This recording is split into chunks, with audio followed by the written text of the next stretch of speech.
What is an apology letter? Apology అంటే okay, క్షమాపణలు కోరుకుంటూ రాసేటటువంటి లెటర్ని అపాలజీ లెటర్ అని చెప్పి అంటూ ఉంటాం. తప్పు చేస్తే ఎప్పుడైనా బై మిస్టేక్ తప్పు అయితే కనుక మనం అపాలజీని కోరుకుంటాం.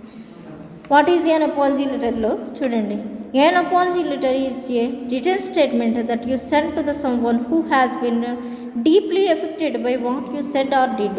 మీరు ఏదైనా ఒక పని చేస్తే లేకపోతే ఏదైనా అంటే ఎదుటి వాళ్ళకి బాగా లోతుగా వాళ్ళు హర్ట్ అయితే గాయపడితే కనుక మనం కంపల్సరీగా అపాలజీని చెప్పడం కానీ లేకపోతే అపాలజీ లెటర్ని సెండ్ చేయడం కానీ చేస్తూ ఉంటాం. మన వల్ల వాళ్ళు బాధపడ్డాము. Next simple put, this letter is used to apologize to someone or a mistake. మరి సింపుల్గా మన యొక్క అపాలజైజ్ క్షమించమని లేకపోతే వాళ్ళ యొక్క తప్పుని క్షమించమని అడుగుతూ రాసేటటువంటి లెటర్ అన్నమాట. In your apology letter you first acknowledge your mistake or wrong doing and then you show how sorry you are. మరి ఫస్ట్ మీ వల్ల ఎలా తప్పు జరిగిందో, ఎందుకు ఆ తప్పు చేయవలసి వచ్చిందో, లేదా అనుకోకుండా తప్పు జరిగిపోయిందో, ఏంటి ఎలా జరిగిందో అనేది ముందు దాన్ని రాస్తారట.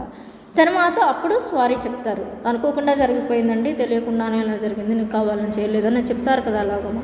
It is the first step towards the repairing the broken relationship between you and the person you are apologising. ఈ విధంగా చెప్పడం వల్ల ఎవరికి అయితే మీ యొక్క బిజినెస్ పార్ట్నర్ ఉన్నారో వాళ్ళకి మీకు మధ్యన బ్రోకన్ రిలేషన్షిప్ని మళ్ళీ గమ్మేసి అతికించుకోవడం అన్నమాట ఈ అపాలజీ లెటర్ ద్వారా. అంటే అనుకోకుండా తప్పు చేశారని సారీ చెప్పినట్టు ఎదుటి వాళ్ళు ఏం చేస్తారు, కరిగిపోయి పర్వాలేదమ్మా అని అంటారు అన్నమాట. లేకపోతే సారీ చెప్పలేదనుకో దీన్నే మనసులో పెట్టుకుని అంత కోపాన్ని పెంచుకుంటూ ఉంటారు. అందుకని ఏం చేయాలి, ఒకసారి చెప్పడం వల్ల మనకి వచ్చిన నష్టం ఏం లేదు, మన యొక్క రిలేషన్షిప్ ఏమవుతుందంటే స్ట్రెంగ్తన్ అవుతుంది అని చెప్పి చెప్తున్నారు అన్నమాట.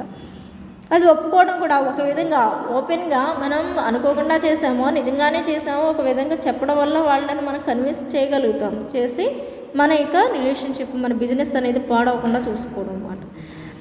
In business world an apology letter is a permanent record of an error made by a company and its response to it. మరి బిజినెస్ ప్రపంచంలో అపాలజీ లెటర్ ఏదైతే ఉందో అది పర్మనెంట్ రికార్డ్ అట. మా వల్ల ఈ తప్పు చేయబడింది, దానికి మేము అపాలజీ, దానికి రెస్పాన్స్ మేమే, దానికి కారణం మేమే, దానికి బాధ్యులు మేమే, రెస్పాన్సిబిలిటీ మాదే అని చెప్పి చెప్పుకోవడం madam. This is why it becomes extremely important to create the letter accurately and efficiently. అందుకని దీనివల్లే ఒక లెటర్ని రాసామనుకోండి అది చాలా యాక్యురేట్గా ఉండాలి, సరైనటువంటి విధంగా బాగా రాసేవాళ్ళు, ఎఫిషియెంట్గా రాసేవాళ్ళు అయి ఉండాలి ఈ లెటర్ని. అందుకని రికార్డ్ అయి ఉంటుంది కనుక దీన్ని చాలా జాగ్రత్తగా